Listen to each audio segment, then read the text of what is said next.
Unless you've spent your whole life playing it safe and you've never tried anything risky, odds are you've got some regrets in your past. It could be not trying hard enough in a relationship, or not fighting harder to get that job you really wanted, or maybe it's passing on that once-in-a-lifetime investment opportunity that would have made you rich. Crypto obviously right now getting crushed. I've definitely got a few life regrets of my own, but this channel's all about filmmaking, and when it comes to filmmaking regrets, there's one in particular that stands head and shoulders above the rest. This is the one that, even after more than 10 years working as a professional DP and director, still bothers me. And if there's any way for me to help you not make this same mistake yourself, then I will have done my job with this channel. My work is done here. So in this video, I'm gonna get into what my biggest regret as a filmmaker is, and then share the 3 most painful examples of how it held me back. And then at the end, I'll give you my best advice on how to avoid making the same mistake yourself, so that you don't have to look back at your career 10 years later and wonder what could have been. Right off the bat, for anyone following along these last couple months while I was shooting up north in the Arctic, you're probably going to be happy to see that I'm finally back home with better lighting and audio, not to mention that I was able to get my first haircut in 120 days. So thank you for putting up with my general scruffiness and the rough production quality for the last couple of months, but like I keep saying, I'm a working DP and not a full-time YouTuber, so it's kind of the way it has to go if I'm going to keep putting out these videos every week while still doing my job. Luckily, I've got nothing on the books until mid-January though, so for a little while anyways, I'm happy to be filming these videos back in a more controlled environment and wearing clean clothes. So thank you, and now let's get right into it. I'm not going to beat around the bush here and do the whole YouTuber thing of dragging out the suspense until the very end of the video, but before I tell you what my biggest regret is and how to avoid it yourself, I just want to take a second and give you a little bit of context on how I got to where I am shooting documentaries for some of the biggest outlets in the world. Like, I didn't go to film school and I never studied film or photography formally. I also wasn't some sort of child prodigy who just picked up a camera and had success right away. I was actually in my late 20s by the time I got my first paying assignment. I'd had a ton of different jobs, from professional tree planter to call center salesman to English teacher in South Korea, so it's not like I was born knowing what I wanted to do with my life. So why am I telling you this? I guess my point is, by the time I fully committed to my dream of being a full-time photographer and filmmaker, I'd already let a lot of time slip by that I could never get back. Now, it wasn't like I wasted those years working a dead-end job or playing video games in my mom's basement or something like that, because I'd mostly spent that time traveling the world and experiencing as many different things as I could, from crewing on sailboats in the Indian Ocean to picking pretty much every kind of fruit on the planet on farms in Australia and New Zealand. But even though I wouldn't trade those experiences for anything, once I figured out what I actually wanted to be, a documentary photographer and filmmaker, I'd wasted a lot of time.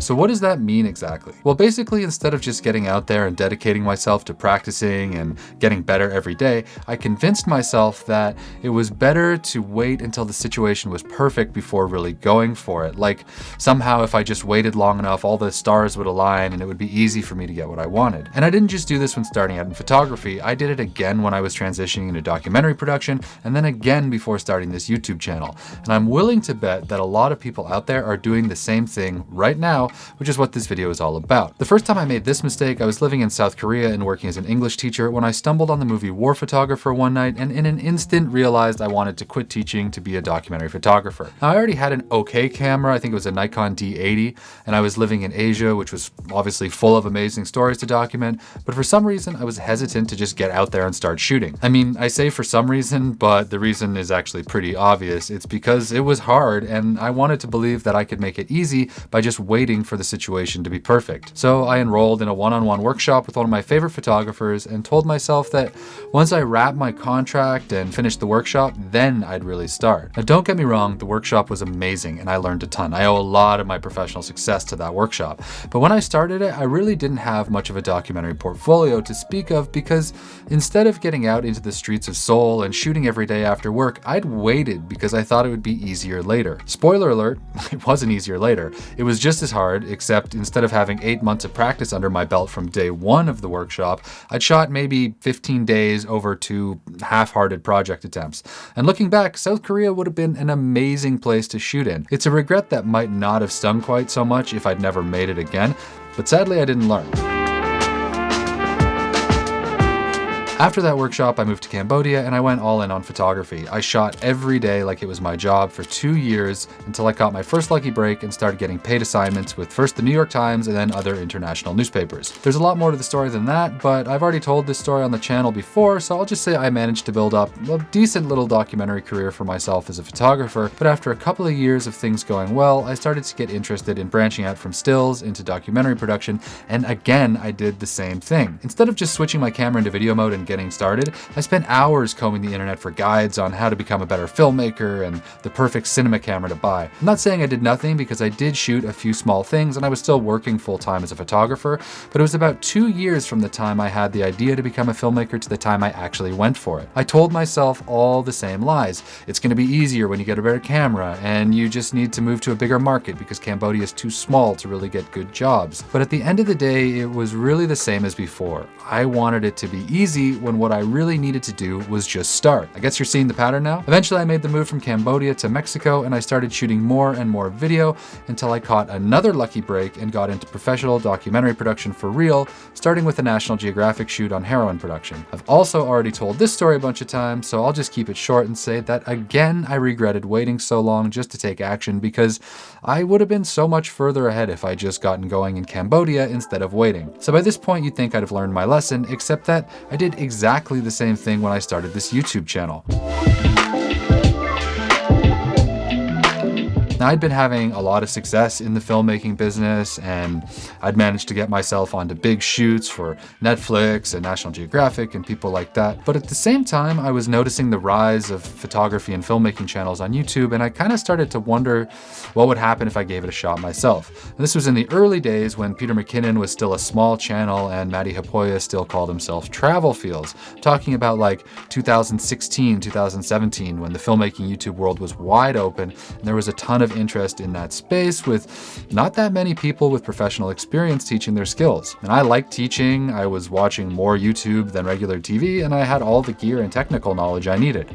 So what did I do? Well, you probably know what I'm going to say, but instead of just giving it a go, I sat back and waited. Flash forward 5 years or so to when I actually started making weekly videos, and do you think YouTube got easier during that time? No chance. There were way more people talking about filmmaking, the competition was way higher, and it was a lot harder just to make a video about frame rates and blow up overnight. So what's the takeaway here? Well, the simple version is that there is no perfect time to get started on the things you're passionate about, and no amount of waiting is going to make things easier. You're not going to be a better filmmaker by waiting to buy a new camera, and you're definitely not going to tell better stories by watching more tutorials or reading more articles. In this business, the only thing that matters is action.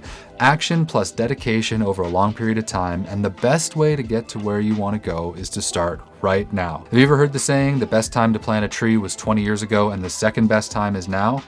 It's exactly the same thing for filmmaking or photography or really any other creative thing. These days, with the amount of educational content coming out online and the insane cycle of continuously improving new tech, it's even easier to think that if you just research enough or buy enough gear, suddenly you'll reach some sort of perfect time where getting started is going to be easy and you'll finally get out there and shoot your first short film.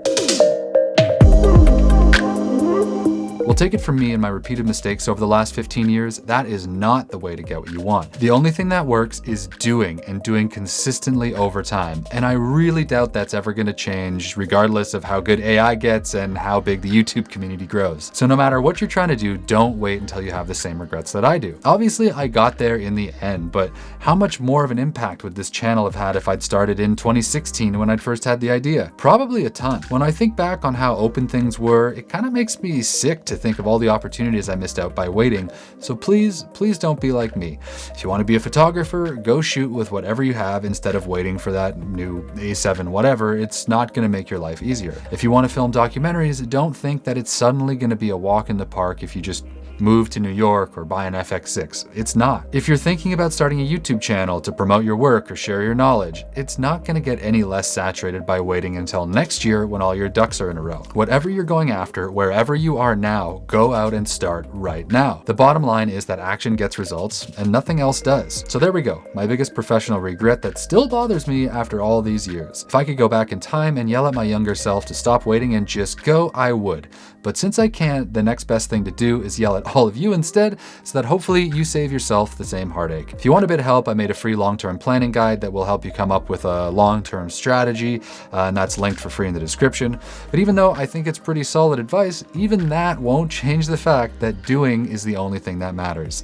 To get the results you want, don't wait. Take action now, or you'll look back in 10 years and regret it. See ya.